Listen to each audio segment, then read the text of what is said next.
Hello, my name is Kristen, and I am obsessed with all things play-based and child-led learning. Truly obsessed. I am here to help you navigate the messy and the magical on your journey to a play-based program. It is truly magical on the other side, and I want you to feel each day what I feel when I walk into my classroom. I am the homeschool mama to 4. I'm the founder of a play and nature-based preschool and forest school, and I am here to cheer you on. I'm ready. Are you ready? Let's get going.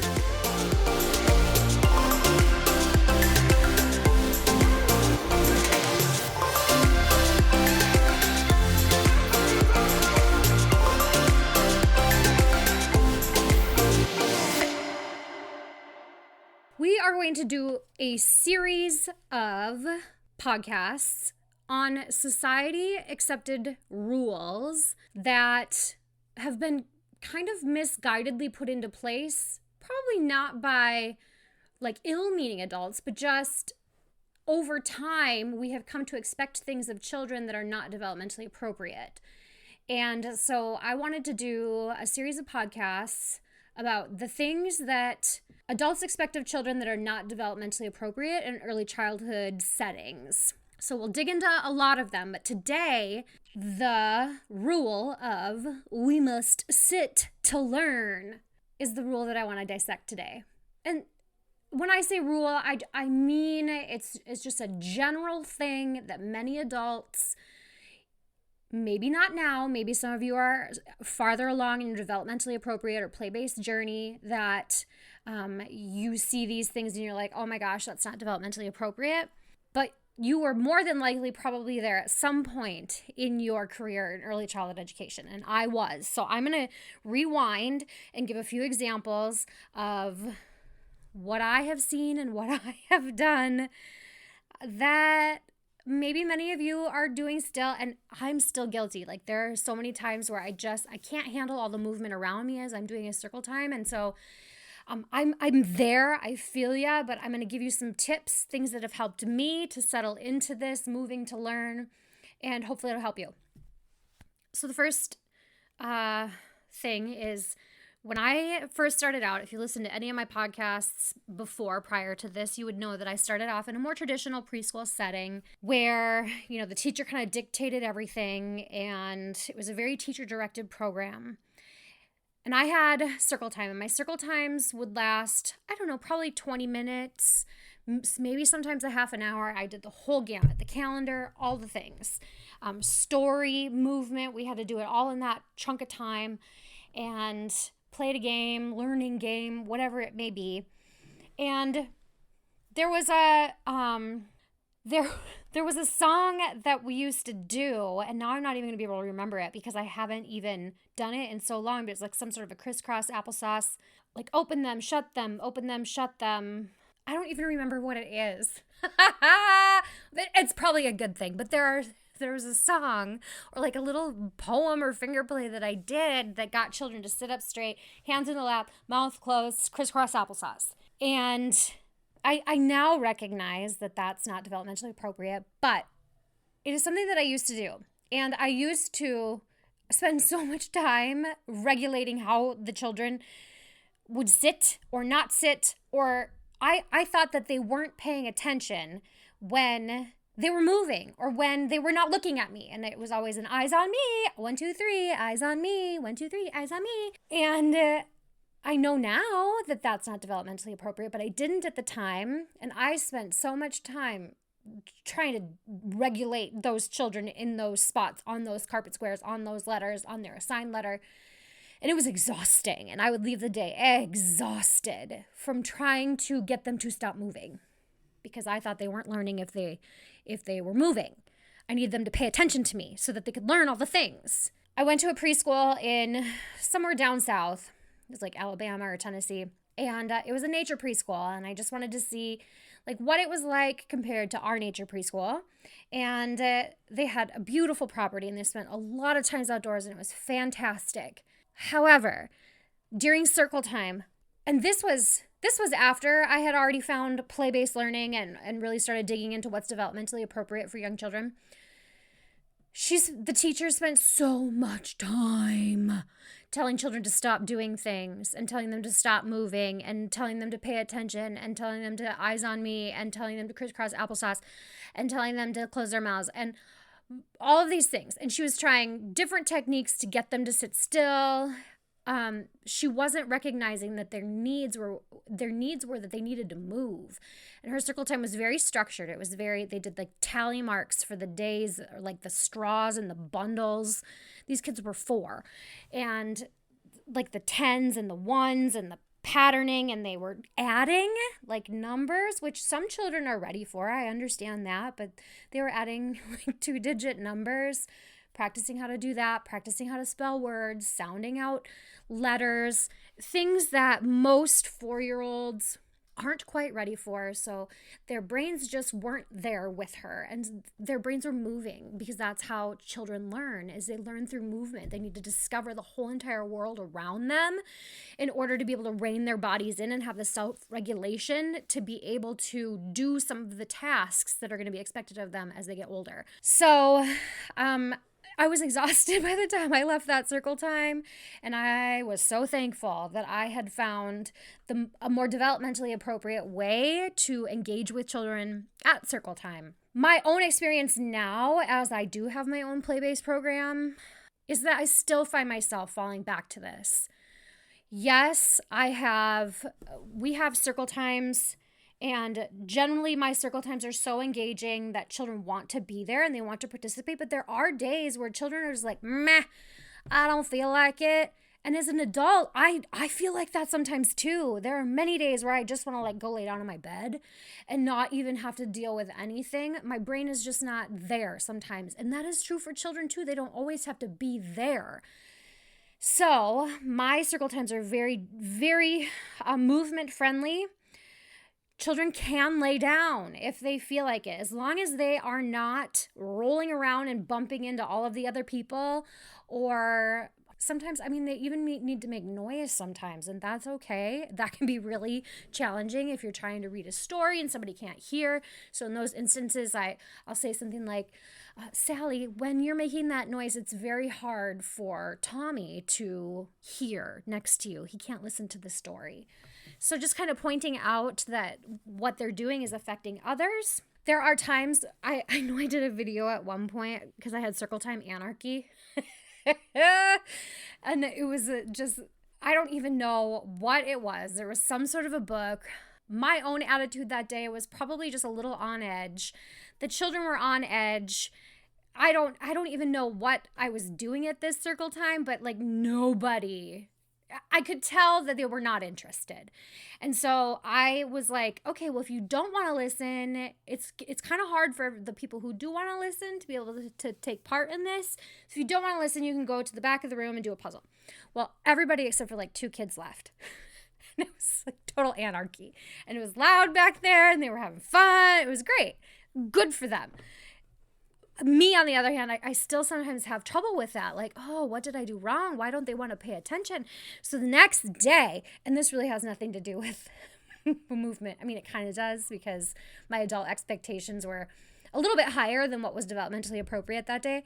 But the next day I was like, what can I do for circle time that will like cause them to really miss out on something?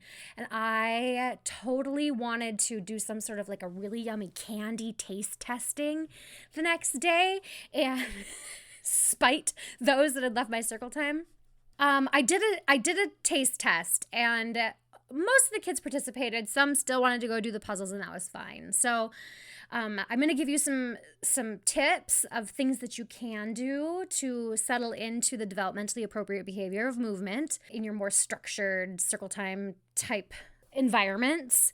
But that one of them is that you may have anarchy for a few days, and how to navigate that. So I still sometimes at my circle times have the urge to say like, sit still, or find your carpet square, or I need you to sit up, or can you please sit down? There is something in us as adults that thinks for some reason that children have to be looking at you and sitting perfectly still in order to learn. And this is so false. It is so incredibly false. We just have to keep reminding ourselves that developmentally appropriate for young children is moving. And so you need to plan circle times that allow children to move. Plan your environment, your whole day around the fact that children need to move to learn.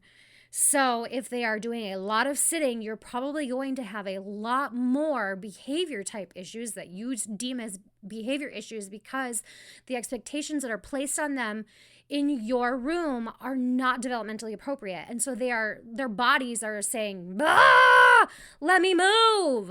So we need to let children move. The development of a child is totally dependent on the movement of the body. We learn best when we use all of our senses, all of them, to explore and to discover and to learn about the world around us. In order to be able to sit at a desk in the later years, because that's what we hear a lot of times, like, well, they're going to have to learn how to sit someday. They're going to have to go to kindergarten and they're going to have to sit down. But in order to be able to have them be able to sit at a desk in later years, a child must have control over their body, over their muscles. It's called self-regulation. They must be able to have the chance in their early childhood experiences to move, to run, to jump, to crawl, to balance, to spin, to squirm, to skip, all the movements, all the times, in all different ways. So that was a lot. I have a few more points, and then I'm going to get you into some tips. So I've already kind of covered this, but fidgeting and moving does not equal ADD or ADHD. There are so many children who are misdiagnosed because the environment that we have created for them is not developmentally appropriate, and we aren't meeting their needs to move. So, like, when I watch a movie, like if I'm sitting at home on the couch and I watch a movie, I'm up, I'm down, I'm crossing my legs, I'm uncrossing my legs, I'm laying down, I'm sitting up, I'm squishing pillows to fit my head, I'm going to get something to eat. I cannot sit in the same position for a whole entire movie, not even for a whole entire episode of a TV show. So we can't expect children to not move when we are doing a structured activity with them at a table or at circle time. So just because they move does not mean ADHD. It does not. We need to take off our adult lenses and give these children a developmentally appropriate environment. Crisscross applesauce should not even be a thing. It really shouldn't. It's not a normal way to sit. I don't sit crisscross applesauce. There are so many people who do not sit crisscross applesauce at any other point in their life other than early childhood when they're sitting on a rug. It's not a normal way to sit at all.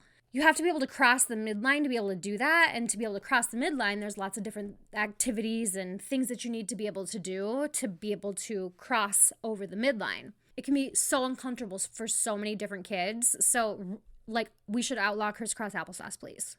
The next set of things are things that you can try to do. You can try them all or try one.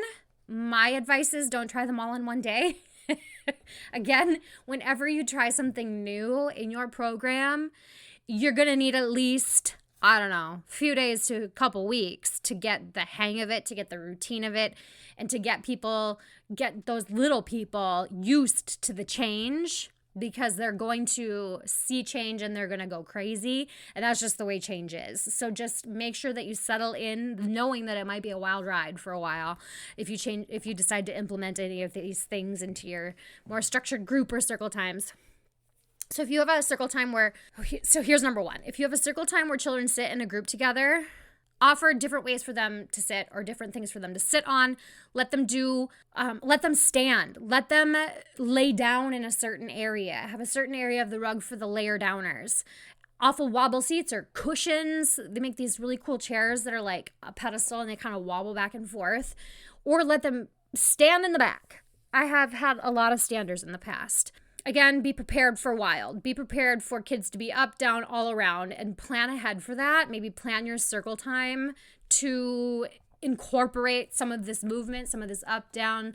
Do a really fun song. There are many books out there, read alouds, that allow children the chance to move during the story. So maybe for the time being, implement some of those bigger stories or those bigger movement songs in order to get them up and moving so that the change doesn't affect them for the whole entire circle time, just for a partial piece of the circle time.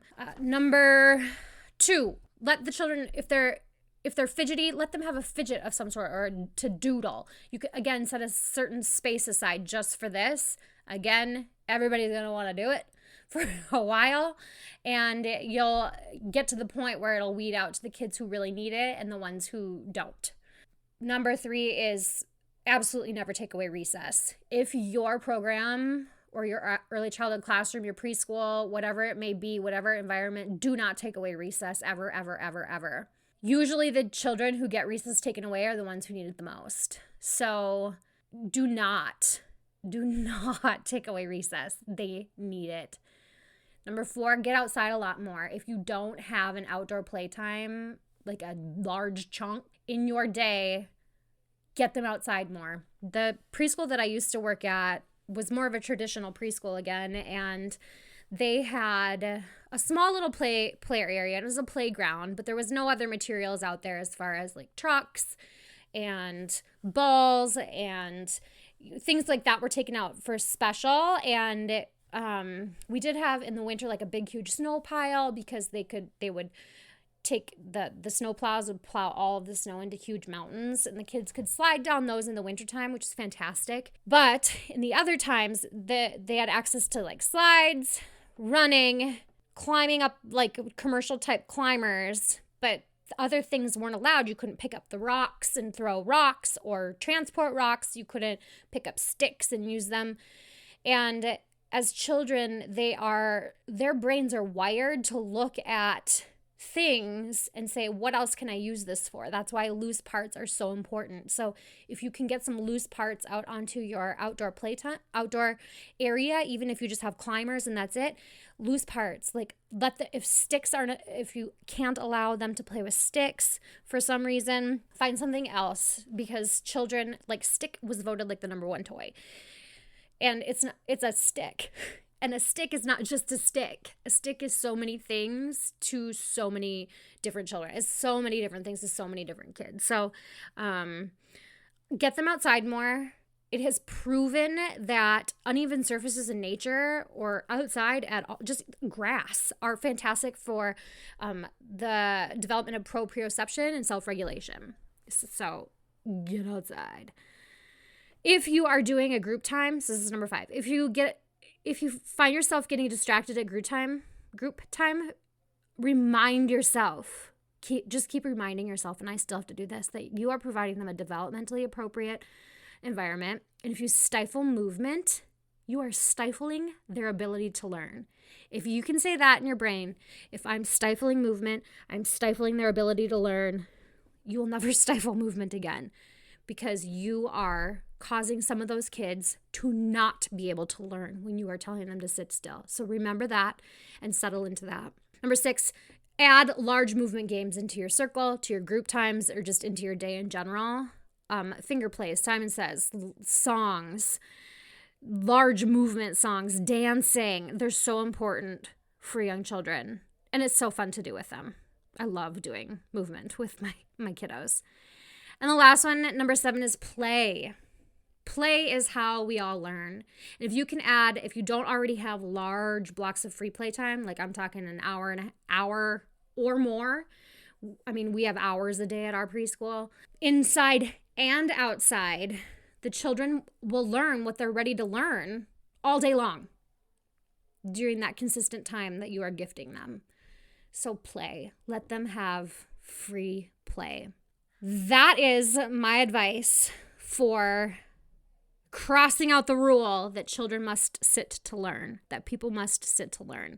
If you have anything you want to add, send me a message on Instagram. I love getting messages from people, and I'll look forward to the next society accepted rules that aren't developmentally appropriate for the next podcast. I don't know what it'll be. I come up with them like minutes before I record, because then I'm motivated to do it. So if you have any ideas of what you would like to hear as far as rules that are expected of young children that are not developmentally appropriate, send me a message, and we'll see ya, hear ya, listen to ya next time. Hey, I need you to do me a huge favor. If you liked listening and you want to be able to hear more, can you please go onto iTunes and leave me a 5-star review? I would so appreciate it. And then connect with me on Instagram. It's learning.wild. We'll see you around.